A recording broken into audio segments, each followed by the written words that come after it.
Hello everyone, my name is Dr. K.H. Chowgule and I welcome all of you to my channel Dr. Consult। Cancer patients के बारे में कुछ ऐसे comments या फिर कुछ ऐसे सवाल पूछे जाते हैं कि अगर आपके घर में कैंसर का पेशेंट है तो फिर उसके साथ किस तरह से रहना चाहिए, फिर उसके साथ सेफली किस तरह से रह सकते हैं, इसके बारे में। अगर आपके घर में कोई कैंसर का मरीज़ है या फिर अगर कोई पेशेंट है आपके घर में जिसकी कैंसर की सर्जरी हो चुकी है या फिर जिसके कीमोथेरेपी के या फिर रेडिएशन के साइकिल्स चल रहे हैं, तो फिर उस कंडीशन में आप एक ही घर में रहते हुए उस पेशेंट को या अपने आप को किस तरह से सेफ़ रख सकते हैं, इसके बारे में आज हम इसमें आगे डिस्कस करेंगे। कैंसर का ऑपरेशन और कैंसर की कीमोथेरेपी या फिर कैंसर के रेडिएशन थेरेपी, इसके वजह से वो पेशेंट पहले ही फिज़िकली वीक हुआ रहता है। इसी वजह से या फिर इस कैंसर की ट्रीटमेंट की वजह से उस पेशेंट की इम्यूनिटी पहले ही काफ़ी ज़्यादा कमज़ोर हो चुकी होती है।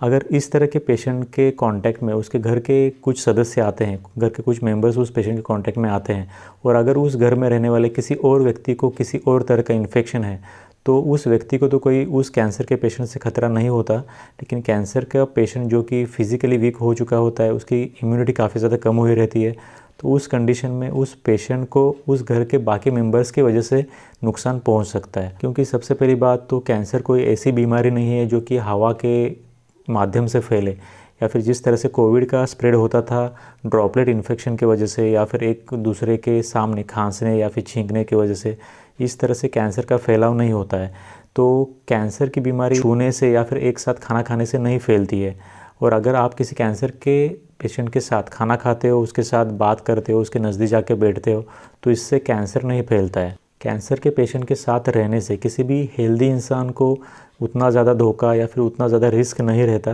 लेकिन जो खुद कैंसर का पेशेंट है जिसकी अभी ट्रीटमेंट चल रही है, उसके अभी इम्यूनिटी काफ़ी ज़्यादा कम हो चुकी है, उस पेशेंट को बाकी मेंबर्स के कांटेक्ट में आने की वजह से काफ़ी ज़्यादा खतरा हो सकता है। क्योंकि पहले ही कैंसर का पेशेंट फिज़िकली वीक हुआ रहता है, उसकी इम्यूनिटी काफ़ी वीक होती है,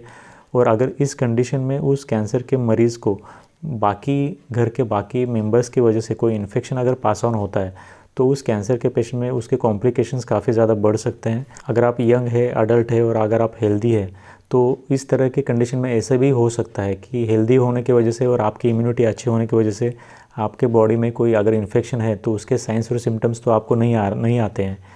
लेकिन अगर आप उस कैंसर के मरीज़ के साथ में रहते हो तो उसकी वजह से ऐसे हो सकता है कि आपकी इम्यूनिटी अच्छे होने की वजह से आपको तो सिम्टम्स नहीं आएंगे, लेकिन अगर वो इन्फेक्शन जाने अनजाने उस कैंसर के मरीज़ तक पहुंचाते हो आप, तो उसकी वजह से उस कैंसर के पेशेंट में काफ़ी ज़्यादा सीवियर साइंस और सिम्टम्स आ सकते हैं। कुछ कैंसर्स के मरीज़ में इसकी वजह से बाकी के कॉम्प्लिकेशंस भी हो सकते हैं। लेकिन अगर कैंसर के मरीज़ के संपर्क में आने वाला कोई व्यक्ति पूरी तरह से हेल्दी है, यंग है, अडल्ट है, उसको कोई भी परेशानी नहीं है, कोई भी तकलीफ़ नहीं है और जेन्युइनली उसको अगर कोई इन्फेक्शन भी नहीं है, तो इस तरह का व्यक्ति उस कैंसर के पेशेंट के साथ रह भी सकता है, उसके साथ खाना भी खा सकता है। इस तरह से कैंसर फैलता नहीं है, तो इसके लिए कोई डरने की ज़रूरत नहीं है। लेकिन फिर भी कैंसर के पेशेंट में थोड़ा डिस्टेंस रखने का कारण ये होता है कि अगर वो पेशेंट वीक है तो आपके वजह से उस पेशेंट तक कोई बाहरी इन्फेक्शन संक्रमण ना पहुंचे, इसके लिए थोड़ा डिस्टेंस रखना ज़रूरी होता है। और जिस भी कैंसर के पेशेंट में पहले से ही हीमोग्लोबिन कम है या फिर WBC काउंट काफ़ी ज़्यादा कम हो चुका है, प्लेटलेट काउंट कम है या फिर ज़रूरत से ज़्यादा बढ़ चुका है, तो इस तरह के कंडीशन में उस कैंसर के पेशेंट से थोड़ी दूरी बनाए रखना, घर के अंदर ही उस पेशेंट के साथ सोशल डिस्टेंसिंग रखना काफ़ी ज़्यादा ज़रूरी होता है। तो ओवरऑल अगर हम इस वीडियो को समराइज़ करें तो कैंसर के पेशेंट के पास जाकर रहने में, उसके साथ खाना खाने में कोई रिस्क आम इंसान को तो नहीं होता, लेकिन वो जो कैंसर का मरीज़ है उसको ही इसके वजह से कोई इन्फेक्शन अगर पास ऑन होता है तो उसके लिए ये बहुत ज़्यादा खतरे की बात हो सकती है। अगर किसी कैंसर के मरीज़ का ट्रीटमेंट चल रहा है और उसके CBC में अगर उसका WBC काउंट काफ़ी कम है या फिर प्लेटलेट काउंट कम है या फिर ज़्यादा है, हीमोग्लोबिन कम है, तो फिर इस तरह के पेशेंट से थोड़ी दूरी बनाए रखना कभी भी बेहतर रहेगा। क्योंकि अगर इस तरह के पेशेंट में आपके वजह से कोई इन्फेक्शन पहुंच जाता है तो उसकी वजह से उस कैंसर के मरीज़ में काफ़ी ज़्यादा मुश्किलें पैदा हो सकती है, काफ़ी कॉम्प्लिकेशंस भी हो सकते हैं। So this was in short about cancer patient. तो आई होप कि आप सभी को इस बात का आंसर मिल गया होगा कि एक घर में एक कैंसर के मरीज़ के साथ कैसे रह सकते हैं या फिर कैसे रहना चाहिए। If you have any doubts you can always ask me in the comment section. Thanks for watching this video till then. Thank you very much.